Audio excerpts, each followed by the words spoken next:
कृष्ण रुक्मणी विवाह के पहले भाग में हमने देखा कि 16 साल का कन्हैया एक ग्वाल था, वो मथुरा में आकर बाह्य युद्ध के महारथी चाणूर को हरा देता है और फिर राजा कंस को मारकर मथुरा को इस क्रूर राजा से मुक्त करता है और धर्म के राज्य की स्थापना करते हैं। अभी तक कृष्ण केवल 16 साल के थे और ये सब घटना की साक्षी रुक्मणी बनती हैं और रुक्मणी केवल 12 साल की होती है। रुक्मणी जी अपने मनोमन ये दृढ़ निर्धार कर लेती है कि वो शादी करेगी तो केवल श्री कृष्ण से करेगी।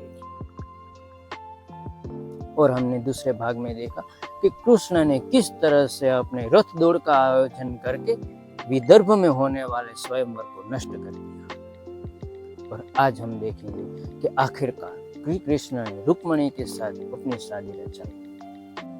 हेलो दोस्तों, मैं हूं राजेश आहिर और आप मुझे राजेश आहिर 369 चैनल पर देख रहे हैं। मेरा हर एक वीडियो भगवान श्री कृष्ण के जीवन प्रसंग पर आधारित रहता है और ऐसे वीडियो आप देखना चाहते हैं तो आप मेरे इस चैनल को सब्सक्राइब करें और अपने दोस्तों के साथ शेयर करें। वीडियो अच्छा लगे तो लाइक कमेंट जरूर करें। दोस्तों, श्री कृष्ण स्वयंवर नष्ट कर देते, लेकिन जो रुक्मी के दिमाग में साम्राज्य पाने की जो मनसा है वो अभी पूरी करने के लिए वो पूरे जोर से मेहनत करता है। वो फिर से एक बड़ा सा स्वयंवर का आयोजन करते हैं। इस बार कृष्ण मथुरा में नहीं, कृष्ण बलराम सहित सारे यादवों मथुरा छोड़कर, मथुरा को सलामत रखने के लिए मथुरा छोड़कर द्वारिका की ओर प्रस्थान करते हैं, जो मथुरा से 2200 किलोमीटर दूर है। रास्ते में निकल जाते हैं और रुक्मणी जी अभी विदर्भ में है और उसका स्वयंवर का आयोजन होता है। रुक्मणी जी अब मनोमन ये तय कर लेती है कि शादी होगी कृष्ण से, अगर नहीं हुई तो वो अपनी जान दे देगी। कृष्ण भी ये जानते हैं कि अब रुक्मणी को बचाना नामुमकिन है। किस तरह से उसे वहां से लाया जाए कि जिससे वो बच सके। जब कृष्ण बलराम सहित सारे मथुरावासी यादवों द्वारिका की ओर आते हैं, तब रास्ते में उसे काल्यवन नाम के राक्षस का भेटा होता है। फिर राक्षस को मारने के लिए कृष्ण को वापस जाना पड़ता है, क्योंकि कृष्ण के सिर पे सारे यादवों की सलामती की जिम्मेदारी होती है और उसके लिए उसे वापस जाना जरूरी बन गया था।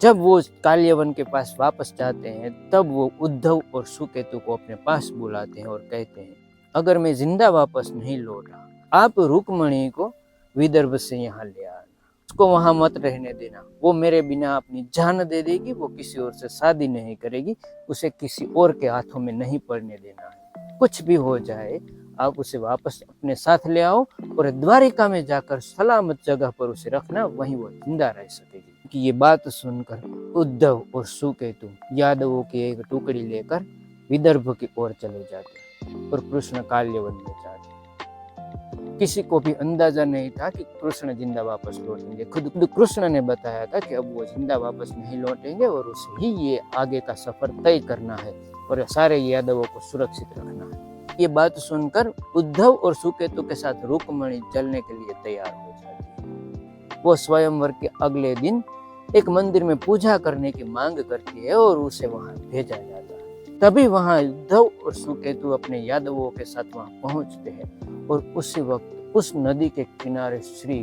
कृष्ण भी जिंदा पहुंचते हैं। काल्यवन को मारकर कृष्ण जिंदा उस जगह पर पहुंच जाते हैं। और फिर क्या था, कृष्ण को देखकर रुक्मणी कृष्ण के रथ में बैठ गई। कृष्ण रुक्मणी को अपने साथ लेकर उद्धव और सुकेतु सारे यादवों के साथ निकलते हैं और तभी उसकी एक भयंकर लड़ाई रुक्मणी के भाई रुक्मी से होती है और उसमें रुक्मी की हार होती है। कृष्ण, रुक्मणी जी और सारे यादव द्वारिका पहुंचते और द्वारिका में आकर कृष्ण के साथ रुक्मणी की शादी होती है। ये ब्याह होने के बाद जीवन भर रुक्मणी जी कृष्ण के साथ अपनी परछाई बनकर रही और अपना जीवन निर्वाह किया। कृष्ण जानते थे कि रुक्मणी के दिल में कृष्ण के लिए इतना बड़ा प्यार था, इतना बड़ा प्रेम था कि उसका कोई जोड़ नहीं था। कृष्ण ने उसका बेहद अपने जीवन पर सम्मान किया, लेकिन फिर भी कहीं भी आज भी कृष्ण के साथ रुक्मणी के बदले राधा का ही नाम लिया जाता है।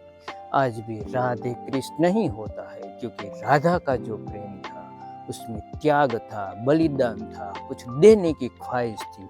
उसने ही हमें भगवान श्री कृष्ण को मिलाया। अगर राधा उस वक्त उसका त्याग नहीं कर सकती, उसे छोड़ नहीं सकती, तो भगवान श्री कृष्ण कैसे बनते। तो ये थी कृष्ण रुक्मणी के ब्याह की बात।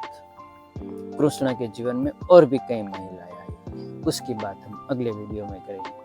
पर की कृपा आप पर बनी रहे। स्वस्थ रहो, खुश रहो। जय श्री कृष्ण।